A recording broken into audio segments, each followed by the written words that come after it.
একবার ভাবুন, আজ থেকে হাজার হাজার বছর আগে যখন মানুষ ছিল না কোনো শহরের বাসিন্দা, না কোনো ধর্মের অনুসারী, না কোনো ডায়েট চার্টের বন্দি, তখন মানুষ কি খেত? তখন ছিল না ভেজ বা নন ভেজ নিয়ে কোনো তর্ক, ছিল না জিম, ছিল না প্রোটিন পাউডার, ছিল না ডাক্তারদের লম্বা লিস্ট। তবুও মানুষ বেঁচে ছিল, শক্তিশালী ছিল, আর টিকে ছিল পৃথিবীর সবচেয়ে কঠিন পরিস্থিতিতেও। কিন্তু আজ আমরা আগের চেয়ে বেশি জানি, বেশি খাই, তবুও আমরা আগের থেকে বেশি অসুস্থ। হার্টের রোগ, ডায়াবেটিস, দুর্বলতা সবকিছু যেন আমাদের প্রতিদিনের জীবনের অংশ হয়ে গেছে। তাহলে প্রশ্নটা খুব সহজ, সমস্যাটা কোথায়? ভেজ খাবারে নাকি নন ভেজ খাবারে? নাকি সমস্যাটা লুকিয়ে আছে আমাদের জীবনযাত্রার ভেতরে, যেটা আমরা দেখতে চাই না?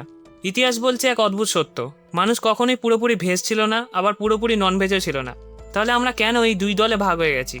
আজকের এই ভিডিওতে আমরা খুঁজে বের করব মানুষ আসলে কি খাওয়ার জন্য তৈরি হয়েছিল, কে বেশি শক্তিশালী, ভেজ না নন ভেজ, আর সবচেয়ে গুরুত্বপূর্ণ, কোন খাবার আপনাকে শুধু বাঁচিয়ে রাখবে না, সত্যিকারের শক্তিশালী আর দীর্ঘজীবী করে তুলবে। কারণ শেষ পর্যন্ত এটা শুধু খাবারের গল্প না, এটা আমাদের অস্তিত্বের গল্প। কিন্তু প্রথমে চলুন জানা যাক আমাদের পূর্বপুরুষরা আসলে কি খেত। মানুষের খাদ্যাভ্যাস নিয়ে একটা বড় ভুল ধারণা হলো আমাদের পূর্বপুরুষরা নাকি সম্পূর্ণ নিরামিষভোজী ছিল। বাস্তবতা অনেক বেশি জটিল। প্রাচীন মানবজাতি, যাদের আমরা হোমিনিন বলি, তারা ছিল সুযোগ সন্ধানী ভোজনকারী। তারা যা পেত তাই খেত, ফল, গাছের শিকড়, বাদাম, পোকামাকড়, এমনকি সুযোগ পেলে ছোট প্রাণীও। অস্ট্রালোপিথেকাসের মতো প্রজাতির ক্ষেত্রেও গবেষণা বলছে তাদের খাদ্য তালিকা ছিল মিশ্র। অর্থাৎ মানুষ শুরু থেকেই সম্পূর্ণ নিরামিষ ছিল না, বরং প্রকৃতির উপর নির্ভর করে খাদ্য বেছে নিত। তারপর প্রায় 20 লাখ বছর আগে এক বড় পরিবর্তন শুরু হয়, বিশেষ করে হোমো ইরেক্টাসের সময়। এই সময় মানুষ শুধু খাবার সংগ্রহ করতো না, তারা সক্রিয়ভাবে শিকার করতে শুরু করে। পাথরের তৈরি ধারালো হাতিয়ার দিয়ে মাংস কাটা, হাড় ভেঙে মজ্জা বের করা, এইসব আচরণ দেখা যায়। এই পরিবর্তনটা স্বাদের জন্য ছিল না, বরং বেঁচে থাকার জন্য। মাংস ছিল শক্তির এক ঘন উৎস, যা কঠিন পরিবেশে টিকে থাকার সুযোগ বাড়িয়ে দেয়। এখানেই আসে সবচেয়ে গুরুত্বপূর্ণ বিষয়, মাংস মানুষের বিবর্তনে কিভাবে প্রভাব ফেলল। মানুষের মস্তিষ্ক শরীরের মোট শক্তির প্রায় 20% ব্যবহার করে, যা অন্য প্রাণীদের তুলনায় অনেক বেশি। এই অতিরিক্ত শক্তি যোগানোর জন্য দরকার ছিল এমন খাবার যা কম পরিশ্রমে বেশি ক্যালোরি দেয়।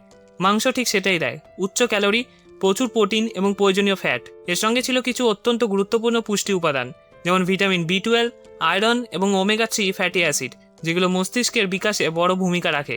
বন্য পরিবেশে শুধু উদ্ভিদ খেয়ে এইসব পুষ্টি পাওয়া অনেক কঠিন ছিল। তবে সবচেয়ে বড় বিপ্লবটা শুধু মাংস খাওয়া নয়, বরং আগুনের ব্যবহার।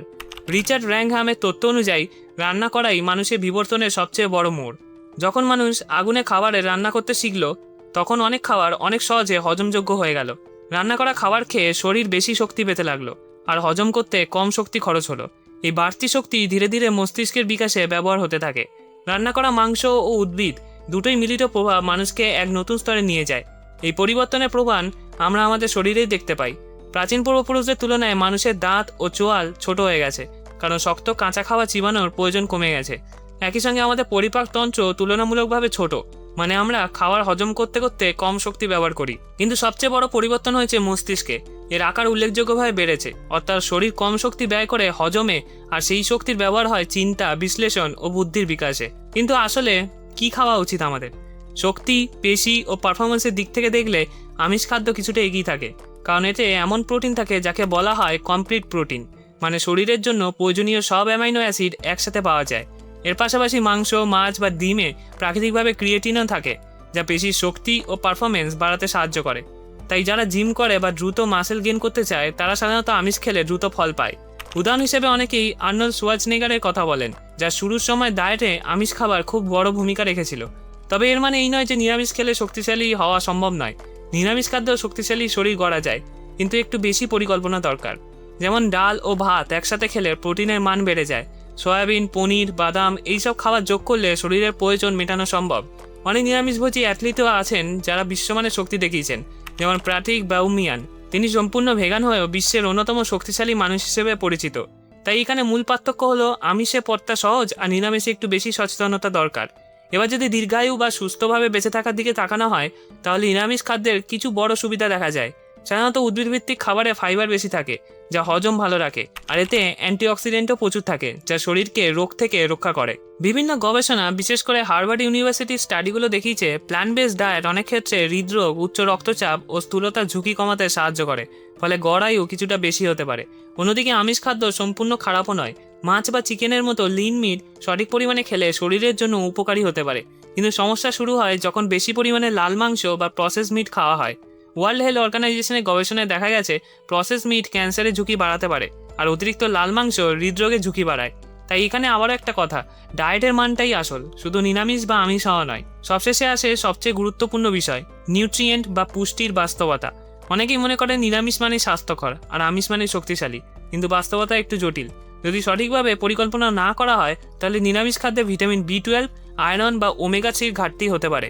আবার আমিষ ডায়েটে যদি বেশি মাংস আর কম সবজি থাকে তাহলে শরীরে ফাইবার ও অ্যান্টিঅক্সিডেন্টের অভাব দেখা দেয়।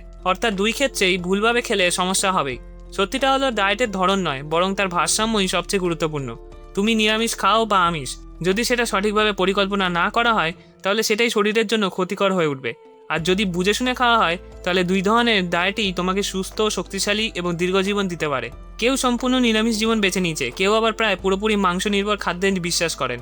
এই দুই চরম পথের পেছনে রয়েছে বিশ্বাস, অভিজ্ঞতা এবং কখনো কখনো কঠিন বাস্তবতার মুখোমুখি হওয়া।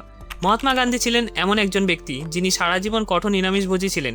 শুধু তাই নয়, তিনি খাদ্য নিয়ে নিজেই নানা পরীক্ষা চালাতেন, কখনো কাঁচা খাবার, কখনো খুব সীমিত ডায়েট। কিন্তু এই কঠোরতা সবসময় শরীরের পক্ষে ভালো ছিল না। অনেক সময় তিনি দুর্বল হয়ে পড়তেন, কারণ প্রয়োজনীয় পুষ্টির ভারসাম্য ঠিক রাখা সহজ ছিল না। শেষ পর্যন্ত তিনি বহু বছর এড়িয়ে চলার পর আবার দুধকে খাদ্য তালিকায় যুক্ত করেন। এর মধ্যে একটা বড় শিক্ষা লুকিয়ে আছে, আদর্শ যতই শক্ত হোক শরীরের প্রয়োজনের সঙ্গে মিলিয়ে চলতে হবে।